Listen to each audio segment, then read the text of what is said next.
Joining me is Hussain Abdul-Hussain, who grew up in the Middle East and is now a research fellow with the US-based Foundation for the Defense of Democracies.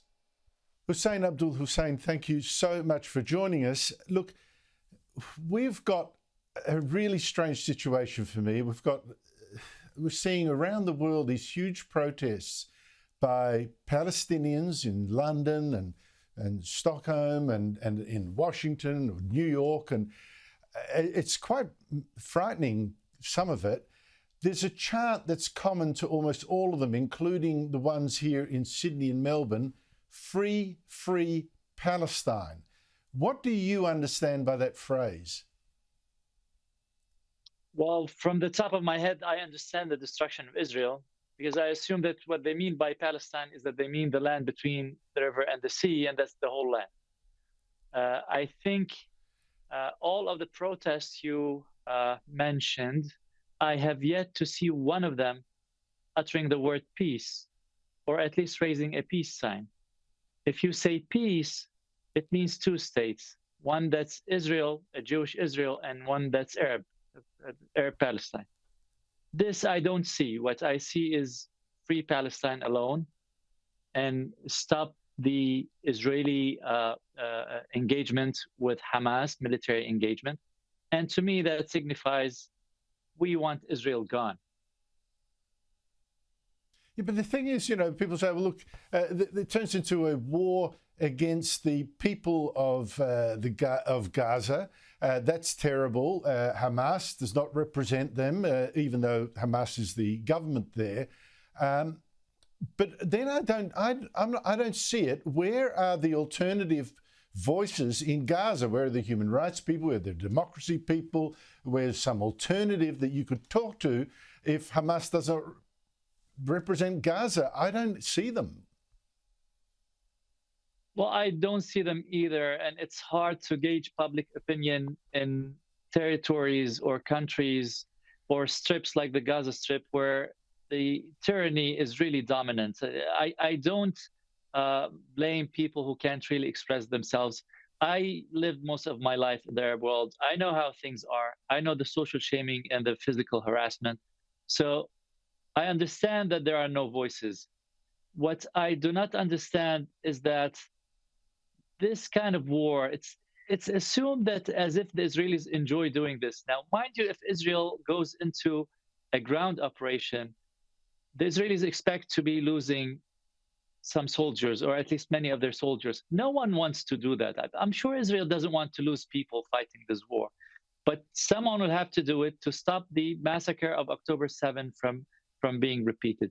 Now, a few days ago, one of the chiefs of Hamas, Khalid Mish'al, who lives in Doha, went on one of the major Arabic networks, and he said, this is war, and civilians die in war. So he was implying that Hamas is in for a war where Hamas expects to lose many thousands, tens of thousands of Palestinians. And that's the Hamas policy.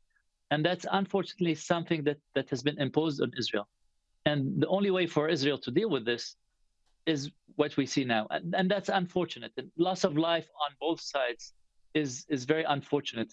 And the world should regret this. But what the world should not do is to tie Israel's hands, impose a ceasefire, and instead of finishing off Hamas now, we'll be only delaying the problem. And 1 year, 2 years from now, we will have another round of massacre and war.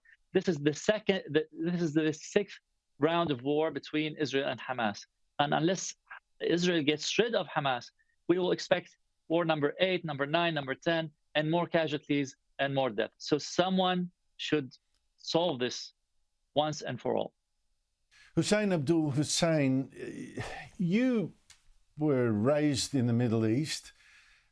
You've seen the sort of fomenting of hatred in parts of it. In Gaza, for instance, I've seen video of children being taught to hate and to kill Jews even at school. You see imams there and sheikhs preaching that Jews must be killed. And you've got Hamas sitting on top of it all in a sort of police state, an Islamist police state. What's it like for the people there? I grew up in Iraq and Lebanon.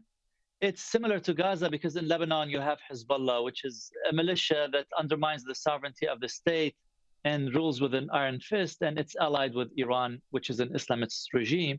And like Hamas in Gaza, Hezbollah is also Islamist. Now, I don't blame Islam, the religion. What I blame is bringing Islam into politics and into public space. Islam as a religion is a spiritual exercise. I was born Muslim. I know many Muslims who practice this religion without becoming radicalized or violent. Our problem is with political Islam, not with Islam.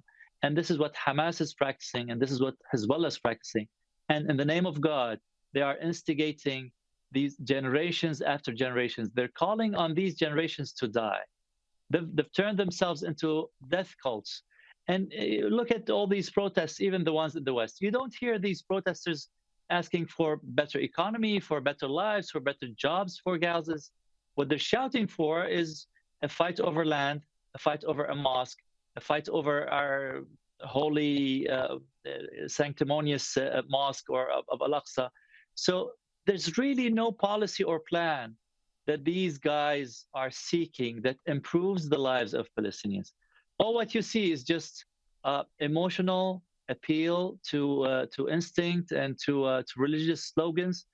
I think political Islamism, is a disease that should be eradicated. Now, the United States did a great job by eradicating some part of this Islamist radical organization, the ISIS, the one that was in Iraq and Syria.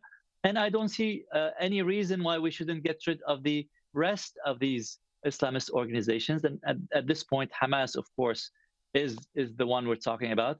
And I'm happy to see that the West is supporting Israel in its quest to decimate Hamas and dismantle the organization once and for all. Hussain Abdul-Hussain, thank you so much for your time. Really appreciate that. Fascinating stuff. Thank you. Thank you.